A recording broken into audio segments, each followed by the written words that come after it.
की कहानी की शुरुआत होती है कोल यंग नामक एक MMA फाइटर से। कोल यंग एक साधारण इंसान है जो अपने परिवार के साथ खुशहाल और शांतिपूर्ण जिंदगी जीता है। वह एक छोटे से MMA रिंग में लड़ता है जहां उसे उतनी प्रसिद्धि नहीं मिलती जितनी उसे चाहिए होती है। कोल की पूरी जिंदगी इस तरह की साधारण दिनचर्या में बिता जाती है। हालांकि उसकी जिंदगी का रुख अचानक तब बदलता है जब वह एक रहस्यमय ड्रैगन प्रतीक देखता है जो उसकी त्वचा पर चमत्कारी रूप से उभर आता है। कोल को इस प्रतीक का कोई खास मतलब नहीं समझ आता, लेकिन वह महसूस करता है कि यह कुछ महत्वपूर्ण और बड़ा है। एक दिन कोल के सामने एक खतरनाक और बर्फ से जुड़ी शक्तियों वाला फाइटर सब जीरो आता है। सब जीरो एक आउटलैंड के शैतानी सेना का सदस्य है और उसका मुख्य उद्देश्य कोल यंग को खत्म करना है ताकि वह मोर्टल कॉम्बैट टूर्नामेंट का हिस्सा बनने से पहले उसे मार सके। कोल का यह प्रतिरोध एक नई यात्रा की शुरुआत करता है जिसमें उसे अपनी ताकतों और अपने असली उद्देश्य का एहसास होता है। कोल को अपने जीवन में इस हमले से यह समझ में आता है कि वह सिर्फ एक सामान्य इंसान नहीं है। उसका ड्रैगन प्रतीक उसे इस टूर्नामेंट के लिए तैयार होने का संकेत देता है। यह प्रतीक उसकी एक महान मोर्टल कॉम्बैट योद्धा की पहचान को दर्शाता है। उसके साथ ही उसे यह भी समझ में आता है कि यह प्रतीक उसके पहले के पूर्वजों से जुड़ा हुआ है जिनकी ताकतें भी कहीं न कहीं उससे जुड़ी थीं। अब कोल को रैडेन, जो कि अर्थरियलम का रक्षक है, द्वारा बुलाया जाता है। रैडेन कोल को बताता है कि वह मोर्टल कॉम्बैट टूर्नामेंट में भाग लेने वाला है। यह एक खतरनाक और खौफनाक युद्ध है जिसमें सिर्फ सर्वश्रेष्ठ योद्धा ही जीवित रहते हैं।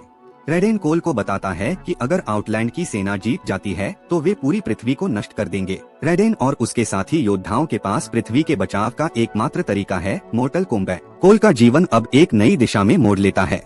उसे यह एहसास होता है कि वह सिर्फ अपनी व्यक्तिगत जिंदगी नहीं जी रहा था, बल्कि उसका अस्तित्व इस युद्ध में महत्वपूर्ण भूमिका निभाने के लिए था। मोर्टल कॉम्बैट अब उसकी दुनिया बन जाती है और उसका लक्ष्य सिर्फ अपने परिवार को बचाने तक सीमित नहीं रह जाता, बल्कि पूरे पृथ्वी को बचाने की जिम्मेदारी भी उसकी होगी। वह खुद को इस युद्ध के लिए तैयार करता है और उसे अपने मृत्यु से जुड़े प्रतीक को समझने की जरूरत होती है। कोल को यह महसूस होता है कि उसका असली उद्देश्य अब अपनी शक्तियों को जगाना और उन्हें सशक्त बनाना है। अब कोल यंग को रैडेन के बारे में पता चलता है। रैडेन, जो कि अर्थरियलम का रक्षक है, कोल को अपनी टीम में शामिल करने के लिए बुलाता है। रैडेन कोल को यह समझाता है कि मोर्टल कॉम्बैट केवल एक टूर्नामेंट नहीं है, बल्कि यह एक युद्ध है जिसमें पृथ्वी की तकदीर का निर्णय होना है। रैडेन कोल को यह बताता है कि उसने पहले भी कई बार आउटलैंड के खिलाफ लड़ा है और अब उसे आउटलैंड की सेना से लड़ने के लिए और ज्यादा शक्तिशाली होने की जरूरत है। रैडेन की टीम में लियू कांग, सोनिया ब्लेड और कैनो शामिल होते हैं। इन सभी का लक्ष्य आउटलैंड के खिलाफ लड़ना और अर्थरियलम को बचाना है, लेकिन इन सब की भूमिका और क्षमताएं एक दूसरे से अलग होती हैं और यही टीम को मजबूत बनाता है। रैडेन कोल को बताता है कि इस टीम के हर सदस्य को अपनी अपनी शक्तियों का विकास करना होगा ताकि वे आउटलैंड के योद्धाओं का मुकाबला कर सकें। लियू कांग, जो एक विशेषज्ञ मार्शल आर्टिस्ट और अर्थरियलम का नायक है, अपने शक्तिशाली आग और कृपाण का उपयोग करता है। वह एक ऐसे योद्धा के रूप में सामने आता है जिसकी शक्ति के आगे आउटलैंड के फाइटर्स भी बेबस होते हैं। लियू कांग की ताकत और नेतृत्व का अनुभव टीम के लिए अमूल्य है।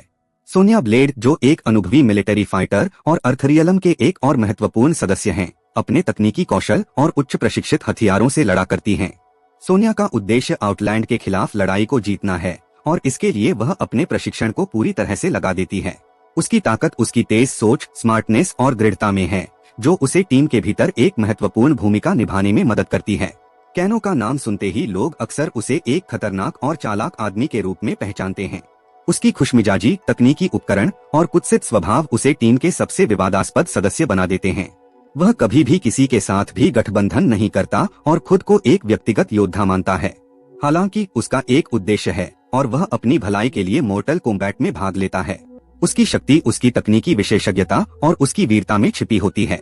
रैडेन के साथ यह टीम आउटलैंड के खतरनाक फाइटर्स से मुकाबला करने के लिए तैयार होती है, लेकिन यहाँ पर रैडेन कोल को यह बताता है कि उनके पास जो ताकत है वह केवल तभी सही तरीके से इस्तेमाल हो सकती है जब हर फाइटर अपनी पूरी क्षमता को समझे और अपनी शक्तियों को जागृत करे। हर एक सदस्य को अपने अंदर की अदृश्य शक्ति को जगाना होगा और तभी वे आउटलैंड के खिलाफ सही तरीके से लड़ सकेंगे। रैडेन की टीम के प्रत्येक सदस्य को अपनी शक्ति और कौशल का विकास करना होगा। कोल को यह समझ में आता है कि यह केवल एक शारीरिक लड़ाई नहीं है, बल्कि एक मानसिक लड़ाई भी है, जिसमें हर एक योद्धा को अपने भय, संदेह और कमजोरी से उबरना होगा। यही वजह है कि कोल को अपनी यात्रा में सबसे बड़ी चुनौती यह होती है कि वह अपने डर से बाहर निकले और अपनी असली ताकत को पहचाने। इस भाग में हम यह भी देखते हैं कि कैसे कोल के ड्रैगन प्रतीक का महत्व उसके विकास में बढ़ता है। रेडेन ने उसे बताया था कि उसका प्रतीक केवल एक साधारण चिन्ह नहीं है, बल्कि यह उसकी विरासत का हिस्सा है। कोल को अब यह समझ में आता है कि वह केवल एक लड़ा हुआ इंसान नहीं है, बल्कि उसका गहरा संबंध मोर्टल कॉम्बैट और उसके पूर्वजों से है, जिनकी शक्ति को उसने अभी तक महसूस नहीं किया था। रेडेन के आदेशानुसार टीम का अगला कदम होता है इन शक्तियों को पूरी तरह से पहचानना और उनका उपयोग करना। इसके लिए रेडेन, कोल और उसकी टीम को कठिन प्रशिक्षण से गुजरना होता है। यह प्रशिक्षण केवल शारीरिक नहीं होता, बल्कि मानसिक और आत्मिक भी होता है, क्योंकि मोर्टल कॉम्बैट के टूर्नामेंट में जीतने के लिए केवल शारीरिक ताकत ही नहीं, बल्कि मानसिक दृढ़ता भी जरूरी होती है। इस प्रशिक्षण के दौरान कोल अपने भीतर की ताकत को महसूस करता है।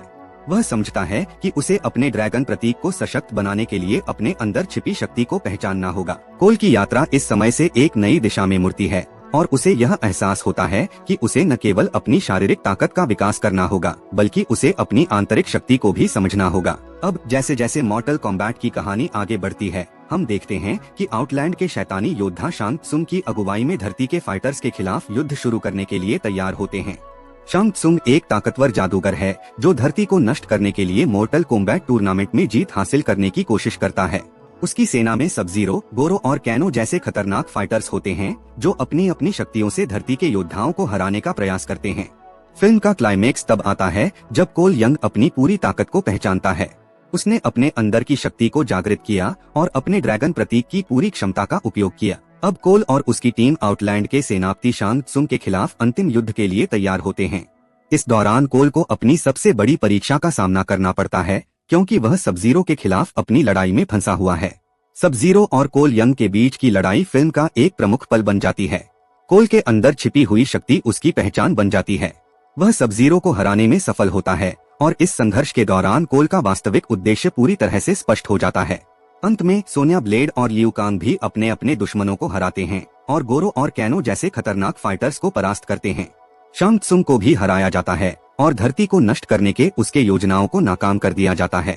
फिल्म का एंडिंग एक ओपन फिनिश के साथ होता है, जहां हम देख सकते हैं कि मोर्टल कॉम्बैट के अगले दौर की शुरुआत हो सकती है। इस तरह फिल्म पूरी होती है, लेकिन साथ ही यह संकेत भी देती है कि आउटलैंड की धमकी अभी खत्म नहीं हुई है और आने वाले समय में और भी खतरनाक युद्ध हो सकते हैं। फिल्म का अंतिम संघर्ष तब होता है जब कोल यंग अपनी असली ताकत को पहचानता है और सब जीरो के खिलाफ अपनी लड़ाई को जीतता है। कोल का ड्रैगन प्रतीक अब उसकी असली शक्ति को दर्शाता है। वह सब जीरो को मात देकर उसकी बर्फ की ताकत को नष्ट करता है। इस दौरान कोल की पूरी यात्रा पूरी होती है। वह अब सिर्फ एक साधारण फाइटर नहीं है, बल्कि एक असली मोर्टल कॉम्बैट योद्धा बन चुका है। फिल्म के आखिरी हिस्से में सोनिया ब्लेड और लियू कांग भी अपनी लड़ाइयों में विजयी होते हैं। सोनिया का कैनो के खिलाफ एक भावनात्मक मुकाबला होता है, जहां वह उसे खत्म करती है, जबकि लियू कांग गोरो को अपनी शक्तियों से हराता है। अंत में शांग त्सुंग को हराया जाता है और उसकी बुरी योजनाओं को नाकाम कर दिया जाता है।